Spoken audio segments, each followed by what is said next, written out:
And with the next generation joining the business, they probably have opened up my eyes in particular, but the previous generation, my parents' eyes, as to what the expectations are of community, what the expectations are of consumers today, and most importantly, what's the expectation of the next generation. My name's Lachie Hart and I'm Managing Director of the Stockyard Group. We're a family business. We've been operating for 65 years next year, and we're involved pretty much throughout the whole supply chain. So from breeding, backgrounding, lot feeding. We have our cattle processed in custom processing operations in Brisbane and in Warwick, and we export that to 20 different countries around the world. We started this journey, sort of 2-3 years ago now, with regards to sustainability. It is one of 5 other pillars as part of our strategy. We see sustainability not necessarily as something that we must do because our consumers are asking for it. In fact, at the moment, our consumers are not asking for it, but it's coming. But the main reason we're on this journey is because our daughters, our third generation, have said to us they want a more sustainable business that we inherit than the one that you inherited. About 2 years ago, the family approached sustainability. I can assure you we did not know as much about sustainability as we do today. So we set some pretty broad-based targets, very similar to the industry, carbon neutrality by 2030. But since then, we've sort of felt, sustainability is more than just emissions. It has to also encompass animal welfare, animal well-being, human welfare, our staff and their well-being and safety. It needs to also encompass the communities that we're engaged in. Very commendable too, the fact that our industry has taken a lead on sustainability in these areas. Not only have they set a target of carbon neutrality by 2030, the CN30 targets, they've produced a roadmap, and then they've also developed the Australian Beef Sustainability Framework, which goes into a lot more detail in all various areas, not just our environment, not just animal welfare, but also the social impact.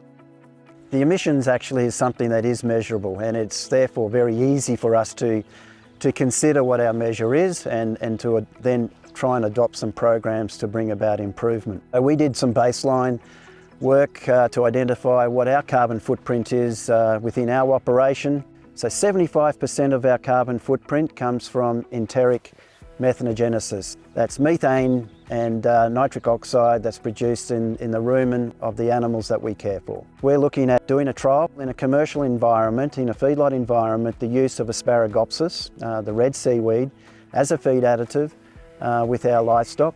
Early feedback is that Asparagopsis can reduce methane generation in the rumen by as much as 90–95%. At the same time, bring about productivity of the animal, and hopefully that productivity gain will enable us to pay for the expensive feed additive.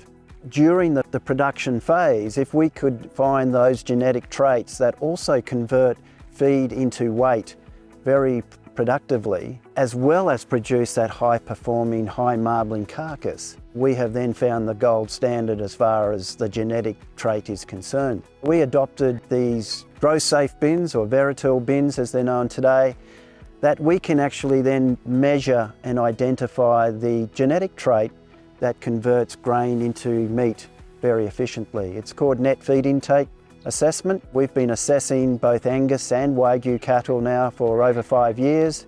If we can identify that trait within our genetics and be more selective on those genetics, that means we can feed our cattle less days on feed, and if we can shorten the days on feed, we improve our carbon footprint.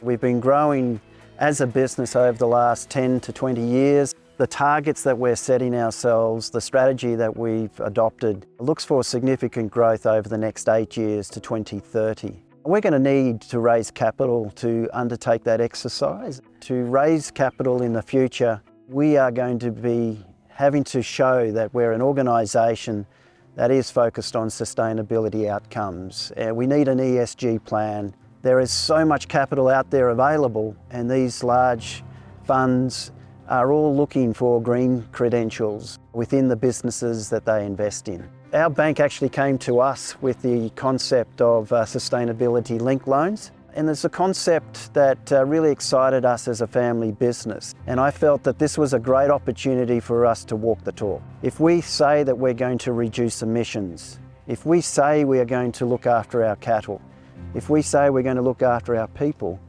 well, there's no better way to show that than actually have a third-party audited program that is under the sustainability link loan. And the great thing is, if we hit those metrics and exceed those metrics, we get a reduction in our interest rates from our bank. There are 3 metrics involved in the sustainability link loan. One's based on emissions, one's based on animal well-being, animal welfare, and the third one is on our people. The emission one's easy.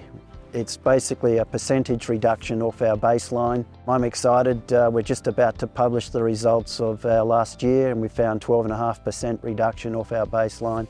The other areas is in animal welfare, and we've got some metrics there that we measure to just monitor and measure the animals that we have under our care. And the people one is really trying to minimise the number of risks to them in their workplace. That metric is more about the number of accidents that we have with our people on site. We're expecting to get a reduction in interest rates this year. The report's just been published at the moment before it goes off to the auditor, before it's then handed to the bank for their final assessment. When we started the journey on our sustainability program, it was my biggest concern then that going down this journey is going to cost our organisation significantly. The capital expenditure to put on a solar farm, the changes in our ration, the addition of new feed additives. And I actually said that to our board of directors. Is this really the journey we should be on? Fast forward 3 years and here we are today, and every program that we've adopted has had a benefit to our bottom line. We're seeing very fast return on investment on our capital expenditure that's been based on sustainability. Yes, we're going to have to add cost to our feed production by buying in this new feed additive, but the benefit is that we're going to get improved performance. We're going to get a product that is carbon neutral, definitely by 2030, if not sooner. It's going to bring out benefits that falls onto the bottom line.